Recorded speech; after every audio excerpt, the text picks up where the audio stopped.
Hezbollah chief Hasan Nasrallah की मौत की खबर से कहीं शोक का माहौल है तो कहीं जश्न लोग मना रहे हैं। उत्तर प्रदेश के लखनऊ में सिया समुदाय के मुसलमान सड़कों पर उतर आए हैं, जोरों शोरों से प्रदर्शन कर रहे हैं। कई जगह दुकानों को बंद कर रखा है। वहीं जम्मू कश्मीर में भी लोग प्रदर्शन करते हुए नजर आए। पीडीपी चीफ महबूबा मुफ्ती ने अपने एक दिन के सभी कार्यक्रमों को रद्द कर दिया। साथ ही कई न्यूज एजेंसी तो हिजबुल्लाह की मौत का ऐसे प्रोपेगेंडा सेट कर चुके हैं जिसे सुनकर आप भी हैरान रह जाएंगे। तो हिजबुल्लाह की मौत पर किस तरह भारत का माहौल बदल रहा है, बताएंगे आपको इस स्पेशल स्टोरी में। नमस्कार, आप देख रहे हैं कैपिटल टीवी उत्तर प्रदेश। मैं हूं आपके साथ पल्लवी सिंह। लखनऊ में विद्रोही माहौल, हसन नसरुल्लाह की मौत पर प्रदर्शन, सिया मुसलमानों ने मनाया दुख। लखनऊ में हिजबुल्लाह चीफ हसन नसरुल्लाह की मौत पर सिया समुदाय के 10,000 लोग सड़कों पर उतर आए। आधी रात 1 किलोमीटर तक कैंडल मार्च निकाला। महिलाएं और बच्चे, छोटे छोटे बच्चे हाथ में मोमबत्तियां लेकर साथ चल रहे थे। प्रदर्शनकारियों ने अपने घरों पर काले झंडे लगाए। इजराइल के प्रधानमंत्री बेंजामिन नेतन्याहू के पोस्टर जलाए और नारेबाजी भी की। मजलिस पढ़कर नसरुल्लाह की मौत पर मातम मनाया गया। सिया समुदाय ने 3 दिन शोक मनाने का ऐलान भी किया है। इस दौरान बड़ा इमामबाड़ा से लेकर छोटा इमामबाड़ा तक दुकानों को बंद रखा जाएगा। सुल्तानपुर में भी सिया समुदाय के लोगों ने प्रदर्शन किया। हसन नसरुल्लाह जिंदाबाद और आग लगा दो अमेरिका को आग लगा दो जैसे नारे लगातार लगाए गए। लखनऊ में 300 दुकानें रहेंगी बंद। छोटा इमामबाड़ा के सामने मुगलई खाने की दुकान के मालिक हमीद ने कहा कि नसरुल्लाह की मौत हमारे लिए बेहद ही अफसोसजनक है। 3 दिन तक सिया समुदाय शोक मनाएगा। हम लोग शांतिपूर्ण तरीके से विरोध दर्ज करवा रहे हैं। 3 दिन तक बड़े इमामबाड़े से लेकर छोटे इमामबाड़े तक करीब 300 दुकानें बंद रहेंगी। हमारी भावनाओं से बढ़कर कारोबार नहीं है। हम सच का साथ देने के लिए हर कीमत चुकाने को तैयार है। नसरुल्लाह इजराइल के रास्ते का रोड़ा था। इजराइल ने बेगुनाहों का खून बहाने के लिए नसरुल्लाह की हत्या की है। हमने अपने परिवार के सदस्य को खो दिया। वहीं हुसैनी टाइगर्स के सदस्य जरी जैदी ने कहा कि ये हमारे लिए बहुत ही मुश्किल समय है। ऐसा लग रहा है जैसे हमने अपने परिवार के सदस्य को खो दिया है। अपने घर में मौत के बाद जिस तरह से शोक मनाते हैं उसी तरह ये दुख भी हमारे लिए है। इजरायली हुकूमत नसरुल्लाह की मौत के लिए जिम्मेदार है। हम ये मांग करते हैं कि इजराइल के खिलाफ सख्त कार्रवाई की जाए, बताया कौम का लीडर। हिजबुल्लाह चीफ नसरुल्लाह को लेकर प्रदर्शन में शामिल लोगों ने कहा कि वे हमारे बहुत मजबूत लीडर और सिया समुदाय के मार्गदर्शक थे। लोगों ने आरोप लगाया कि इजराइल बेगुनाहों का लहू बहा रहा है। लोगों ने यह भी कहा कि ISIS के हमलों के दौरान इमाम अली की बेटी हजरत जैनब के दरगाह की सुरक्षा नसरुल्लाह ने ही की थी। उन्होंने हमेशा फिलिस्तीन के पीड़ितों का साथ दिया। इस पूरी घटना का जिम्मेदार इजराइल है। वे बेगुनाहों का लहू बहा रहा है। लखनऊ में हिजबुल्लाह और नसरुल्लाह के पोस्टर लगाए गए। छोटे इमामबाड़े से लेकर बड़े इमामबाड़े तक हजारों की संख्या में सिया मुसलमानों ने विरोध मार्च निकाला। हाथों में हसन नसरुल्लाह की तस्वीर लेकर जिंदाबाद के नारे लगाए। वहीं सिया मुसलमानों ने इजराइल के प्रधानमंत्री बेंजामिन नेतन्याहू का पोस्टर जलाया। प्रदर्शन में शामिल जैदी ने कहा कि हमारे लिए ये ब्लैक डे के समान है। हम सभी नसरुल्लाह को श्रद्धांजलि देने और इजराइल के विरोध में प्रदर्शन करने के लिए जमा हुए हैं। नसरुल्लाह का हिजबुल्लाह पर पूरा नियंत्रण था। वे संगठन का महासचिव होने के साथ ही शूरा परिषद का प्रमुख भी था। शूरा परिषद हिजबुल्लाह के धार्मिक, सैन्य, रणनीतिक मामलों के लिए फैसला लेने वाली सर्वोच्च संस्था मानी जाती है। नसरुल्लाह का मारा जाना हिजबुल्लाह के लिए सबसे बड़ी चोट है। उसके नेतृत्व में जहां हिजबुल्लाह ने अपनी सैन्य क्षमताओं को महत्वपूर्ण रूप से बढ़ाया, वहीं ईरान के साथ मजबूत गठबंधन बनाए रखे। अब मैं आपको बताऊंगी कि इस घटना के बाद मीडिया नहीं, कुछ मीडिया के लोगों का क्या रिएक्शन सामने आया है। इस्लामी आतंकियों के मरने पर मार्मिक एंगल ढूंढकर उनके लिए संवेदना बटोरना मीडिया के लिए कोई नया काम नहीं है। वामपंथी मीडिया की आदत है कि आतंकी कितना ही बड़ा क्यों ना हो, मगर वो उसके आतंक को धोने पोंछने में कोई कसर नहीं छोड़ते।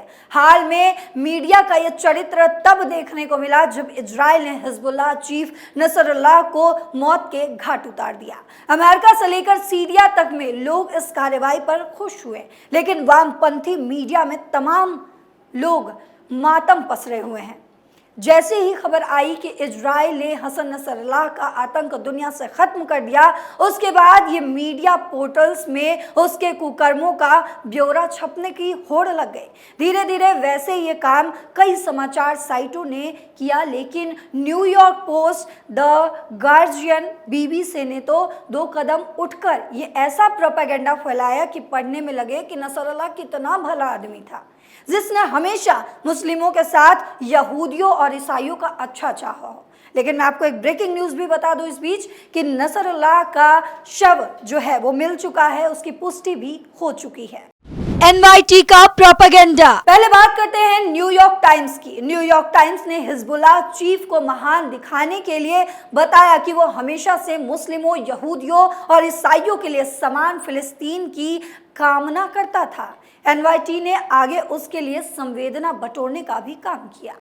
एसोसिएटेड प्रेस के लिए करिश्माई था नसरुल्लाह। न्यूयॉर्क टाइम्स के बाद द एसोसिएट प्रेस ने भी ऐसा ही किया। उन्होंने तो अपनी हेडलाइन से ही नसरुल्लाह की इस तरह पेशकश की जैसे वो आतंकी संगठन को चलाने वाला सरगना ना होकर मानवता को बचाने वाला मसीहा हो। शीर्षक में उसके लिए लिखा गया चरिस्मैटिक एंड स्वेड जैसे शब्द। आगे उसके जीवन से जुड़े किस्से बताए गए। लेख के भीतर उसे चतुर रणनीतिकार बताकर उसकी वाहवाही की गई। इतना ही नहीं, ये भी बताया गया कि कैसे लेबनानी उसे सम्मान देते थे। उसके पास सैयद की उपाधि थी और वो एक प्रखर वक्ता था। बीबीसी के लिए नसरुल्लाह आंदोलनकारी और परोपकारी। न्यूयॉर्क पोस्ट और AP की तरह बीबीसी गुजराती ने भी नसरुल्लाह के लिए लिखा कि वे मिडिल ईस्ट का सबसे प्रसिद्ध और सबसे प्रभावशाली शख्सियत में से एक था। अपने लेख में बीबीसी ने दिखाया कि नसरुल्लाह इतना प्रभावशाली आदमी था कि उसके ईरान से घनिष्ठ संबंध थे, जिसने हिजबुल्लाह को आज की राजनीतिक और सैन्य शक्ति में बदलने में महत्वपूर्ण भूमिका निभाई और इस समूह का वो सम्मानित व्यक्ति था। इसी तरह अपने लेख में एक आतंकी संगठन के लिए बीबीसी ने बातें इतनी बढ़ा चढ़ा कर लिखी कि पता ही नहीं चला कि हिजबुल्लाह एक आतंकी संगठन है। ऐसा लगता है कि जैसे ये कितनी बड़ी सेना है जो अपने देश की रक्षा के लिए बनाई गई हो। हकीकत जबकि ये है कि इजराइल के विरुद्ध लड़ने के लिए हिजबुल्लाह संगठन का जन्म हुआ था ताकि उत्तरी सीमा से इजराइल कमजोर हो सके।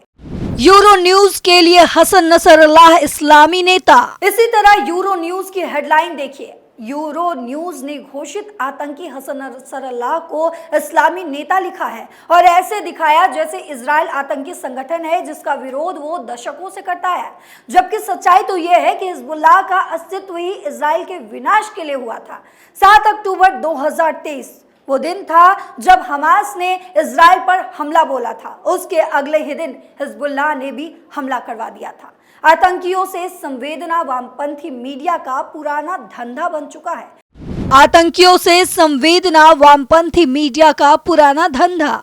कुल मिलाकर ऐसे तमाम मीडिया संस्थान हैं जिन्होंने 28 सितंबर को हसन नसरुल्लाह की मौत के बाद उसके आतंकी बैकग्राउंड को पूरी तरह ढकने का काम किया और उसे एक आतंकी संगठन का सरगना ना दिखाकर एक परोपकारी इस्लामी नेता दिखाने की पूरी कोशिश की।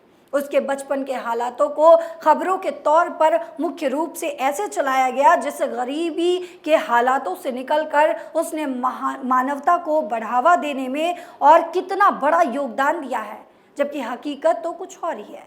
हकीकत ये है कि आतंकी संगठन का सरगना नसरुल्लाह के ऊपर ना जाने कितनी आतंकी गतिविधियों की साजिश रचने और उन्हें अंजाम देने का आरोप है। आपको बता दें कि वे इजरायलियों पर किए जाने वाले अत्याचार का वो पुरजोर समर्थन भी करता था। उसके संगठन हिजबुल्लाह में इस्लामिक कट्टरपंथी और आतंकी थे, ना कि समाज सेवी। आतंकी संगठन को खड़े रखना एक सामान्य समाज के लिए सम्मानजनक काम नहीं है।